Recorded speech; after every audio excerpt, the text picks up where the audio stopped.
You're tuning into Black and White Sports on YouTube. The no-holds-barred truth on sports. The main event starts now. I am back. Rudrance for Black and White Sports. If you're new to the channel, punch subscribe, like, comment, share it out. Let me know what you think about this in the comment section below. We're going to talk about Riley Gaines, a former University of Kentucky swimmer that had to compete against one LIA Thomas. And she went before U.S. Senate today and gave a powerful speech about women's rights. Biological men, we've talked about, should not be allowed to compete in women's sports. It's a competitive issue. It's a safety issue. I watched some of this entire thing while it was live, and one of the leftist political leaders got up there and started preaching about the safety of the LGBTQ and trans people. And I'm like, wow, what about the safety of a swinging dick in front of Riley Gaines in a women's locker room? How about that?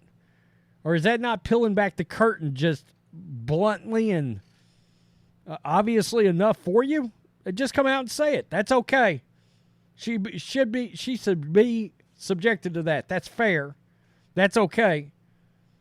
Well, Riley Gaines talked about that today. It is amazing how fast these people shit-canned women's rights at record speed. It's unbelievable. It's unfathomable how quickly they decided they did not care about women. It's unbelievable. It truly is.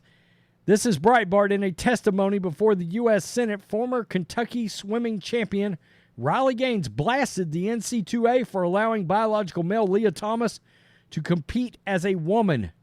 She torched everybody. Speaking before a Senate hearing on protecting pride, defending the civil rights of LGBTQ plus Americans. Wow, okay. Gaines recounted how Thomas immediately began pushing women out of contention after she claimed to have transitioned to being a female and joined the University of Pennsylvania women's swimming team. Gaines ultimately tied Thomas for fifth place in the 200-yard, it's probably the 200-meter NCAA freestyle, it says 200-yard, championship the day after Thomas won the 500-yard freestyle. Gaines ultimately tied with Thomas for fifth place. Gaines also noted how humiliating the podium photo op was for her after the fifth place tie. Yeah, they basically said, we're going to let LIA Thomas hold the trophy because she's brave, stunning, and courageous. I shit you not.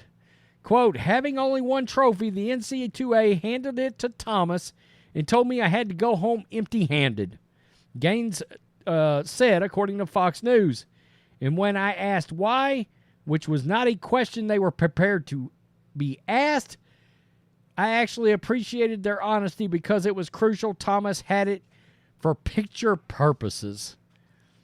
Thomas had to have it for the pictures. Let's listen to this. In addition to being forced to give up our awards and our titles and our opportunities, the NCAA forced me and my female swimmers to share a locker room with Thomas, a 6'4", 22-year-old male equipped with and exposing male genitalia. Let me be clear about this. We were not forewarned we would be sharing a locker room. No one asked for our consent, and we did not give our consent. Wow. Nobody told us. Nobody asked for consent. And I'll set the scene. A swimming locker room is not a place of modesty. You're undressing, you're fully exposed, and we were forced to take off our swimsuit in front of a man who was doing the exact same thing.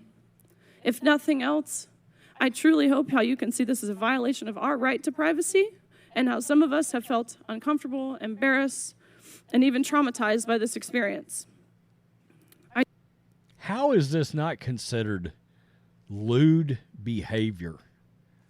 I'm astonished by this. I truly am.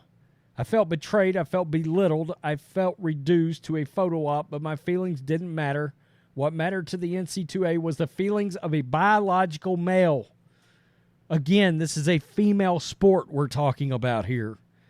The College Star also said federal Title IX rules should not be used to displace female athletes in a pool and on a podium, and accused the NCAA of intentionally and explicitly discriminating on the basis of sex. They're pissing all over Title IX right now. It's unbelievable.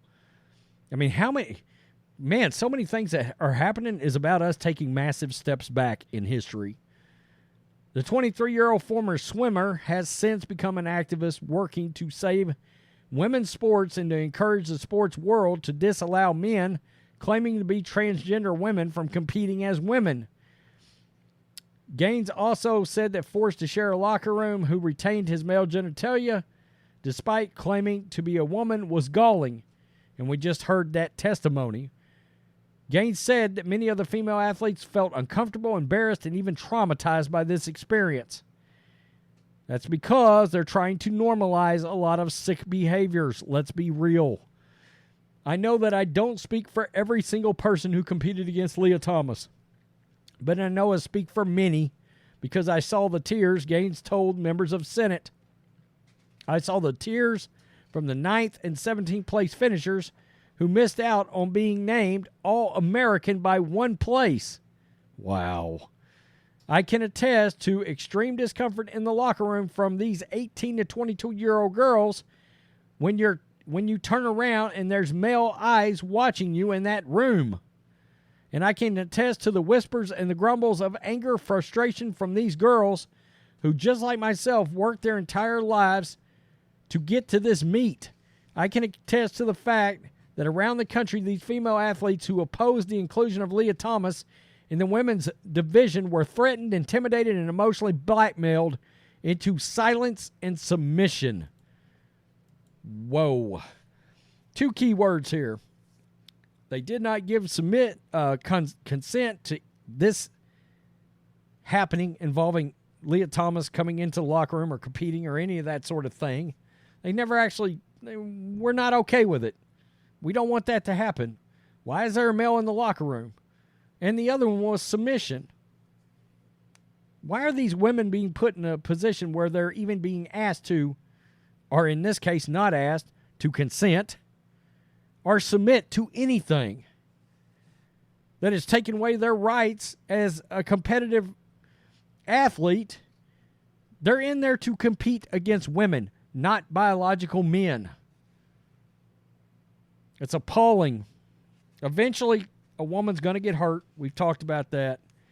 It's going to be when the wrong sport happens. I saw a video the other day, and I believe it was in the UK, where essentially someone was asked, I think in no uncertain terms, if Mike Tyson decided to identify as a woman, should they be allowed to compete against women? And the nutcase said yes. And I was like, wow, so we're okay with just knocking women's damn heads clean off their necks. You're more worried about being woke and this frightening agenda than you are even the safety of women anymore. It's crazy. It truly is. And you women that are supporting this, you're hypocrites. Go sit down. Go shut up. Don't want to hear a damn thing about wokeness and women's rights. Nah, you don't care. Megan Rapinoe, Sue Bird, they suck. All this crap about them promoting women's rights and supporting women's rights. Nope. Women, those two sold you right down the river. Probably a lot of those WNBA players too. Tell me what you think, black and white sports supporters. Peace. I'm out. Till next time. Thanks for watching the show. Be sure to like, comment, and subscribe. Be sure to tune in next time on Black and White Sports.